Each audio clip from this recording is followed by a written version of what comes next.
Selamat siang Bu, perkenalkan nama saya Torang Eben Ezer Sregar dengan NPM 2082162.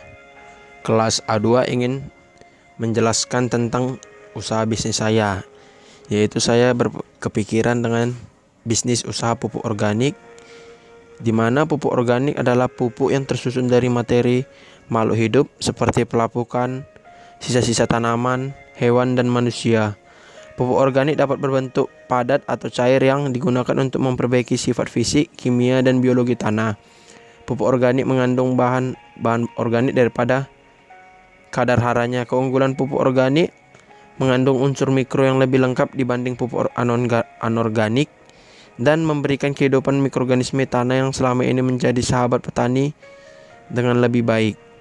Kegiatan utama dari usaha saya ini yaitu mencari tahu margin laba kotor dan melakukan analisa, meningkatkan harga produk atau memberikan pelayanan yang terbaik, mencari cara untuk meningkatkan nilai jual kepada pelanggan, menjual produk dengan kuantitas yang lebih besar, hindari untuk berkompetensi dengan para pesaing dalam harga, mencegah kemungkinan terjadi pencurian di outlet, memperhatikan setiap tagihan dari supplier, dan terakhir mengatur alur kerja dan sistem serta meninjau ulang struktur operasional untuk efisiensi yang lebih baik.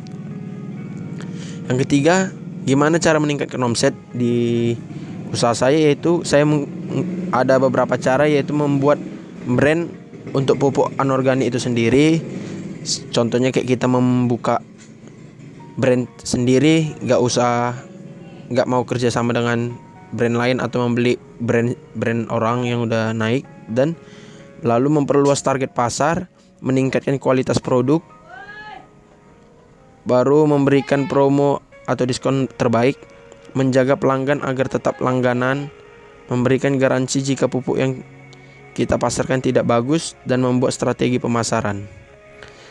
Mengelola keuangan yang saya buat untuk usaha saya sendiri itu adalah dengan mencatat pemasukan dan pengeluaran untuk pupuk itu sendiri yang pertama. Baru yang kedua, memisahkan uang pribadi dan uang usaha.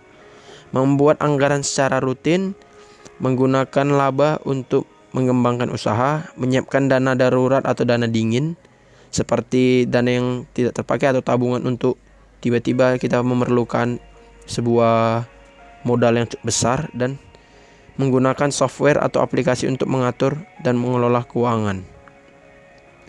Yang kelima, ada sumber daya utama. Sumber daya utama untuk usaha itu sendiri adalah sumber daya alam dan atau lingkungan, karena pupuk organik memiliki hubungan dengan sumber daya alam atau lingkungan seperti makhluk hidup.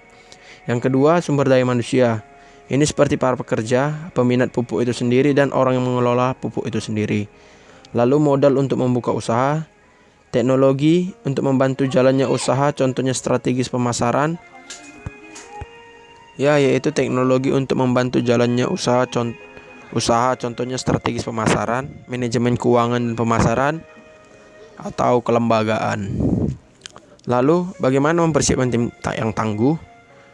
Saya memiliki beberapa cara, yaitu harus memiliki visi dan misi yang sama, membangun rasa kepercayaan terhadap rekan kita sendiri, memahami dan memberikan peran dan tanggung jawab kepada setiap pekerja, mengadakan kegiatan bersama untuk menjalin kekompakan seperti retreat atau jalan-jalan contohnya di hari yang weekend, lalu saling menghargai dan menghormati, meningkatkan kompetensi tim, dan sering melakukan evaluasi atau sharing. Lalu bagaimana work plan untuk usaha itu?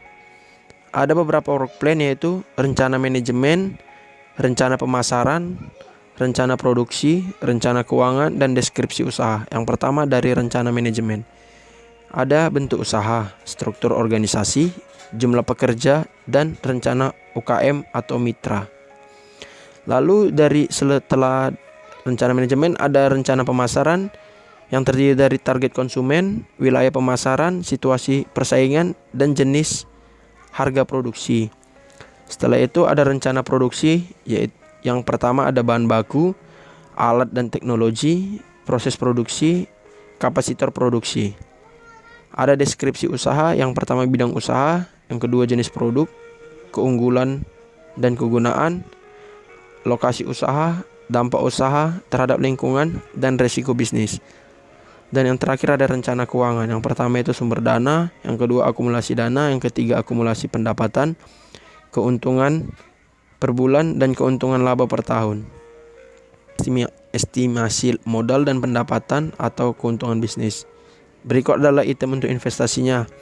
Etalase kaca bisa dibeli sekurang lebih 900.000. Lalu rak besi seharga 900.000.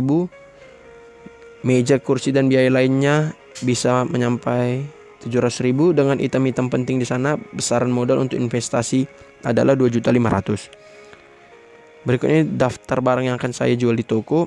Bibit pertanian 2 juta, peralatan pertanian 4 juta, pupuk 6 juta, pestisida 3 juta, dan yang lain 1 juta. Dengan begitu modal untuk barangnya adalah 16 juta. Bila ditambahkan dengan modal untuk investasi, totalnya menjadi 18.500.000. Selanjutnya dana untuk biaya operasional, ada listrik atau air sebesar 500.000 per bulan, gaji karyawan atau kuli 1.500.000 per bulan. Totalnya adalah 2 juta untuk 1 bulan. Perhitungan pendapatan toko pertanian, apabila sehari dapat menjual bibit total 150.000, pupuk 300.000, obat-obatan dan pestisida 200.000, peralatan pertanian 200.000, secara total pendapatan hari adalah 850.000. Artinya dalam 1 bulan total pendapatannya adalah 850.000 kali 30, yaitu sebesar 25.500.000. Pendapatan per bulan 25.500.000 kurang 16 juta kurang 2 juta sama dengan 7.500.000 per bulan. Lalu kita masuk ke BAP, PBP, ROI. Karena total plus biaya investasinya adalah 18.500.000,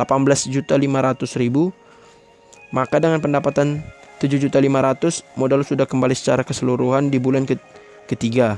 Bulan keempat semuanya sudah tinggal perputaran uang saja. Rancangan kerja, usaha, SOP, dan job teams adalah dari jam 8 pagi hingga jam 10 pagi. Kegiatannya adalah ada persiapan buka toko, pembersihan toko, memeriksa bahan, mempersiapkan peralatan, dan briefing pagi. Penanggung jawabnya itu ya supervisor dan karyawan. Setelah itu masuk ke jam 10.30 pagi toko telah dibuka, dan 10.30 hingga jam 17.00 atau jam 5 sore operasional kerja. Jam 12 siang hingga jam 13.30 atau setengah 2 break, makan siang dan sebagainya. Setelah itu jam 17.15 hingga 18.15 memiliki adanya kegiatan persiapan penutupan toko, pembersihan toko, dan pemeriksaan barang. Dan setelah itu terakhir jam 18.30 ada briefing malam dan pulang. Pengujian produk dan performa untuk bibit saya sendiri adalah dengan cara memberikan beberapa pupuk organik atau non-organik yang kita punya kepada beberapa petani untuk pengujian ke tanaman mereka. Siap memberikan garansi atau siap menanggung jawabin apabila tanaman yang mereka tanam mati atau gagal panen. Berani menjamin bahwasanya kualitas produk pupuk kita terbaik dari yang lain. Dan yang terakhir, pemeriksaan produk pupuk secara visual, pengambilan sampling, penyiapan sampling, analisa kandungan pupuk, perhitungan kandungan produk, dan yang terakhir penerbitan atau pemasaran. Ini salah satu packaging atau display untuk pupuk organik saya sendiri. Dan yang terakhir itu adalah bagaimana kita mempromosikannya atau menyiapkan media promosi. Yang pertama ada menyiapkan media sosial seperti Facebook, Instagram, radio, televisi, dan YouTube sebagai media pemasaran. Lalu ada sosialisasi pupuk kepada para petani, ada dengan cara membuat iklan dan di media cetak, lalu bermitra dengan toko pertanian. Setelah itu membuat sebuah website tersendiri untuk toko kita, sehingga orang-orang dapat membeli produk-produk kita dengan website kita sendiri.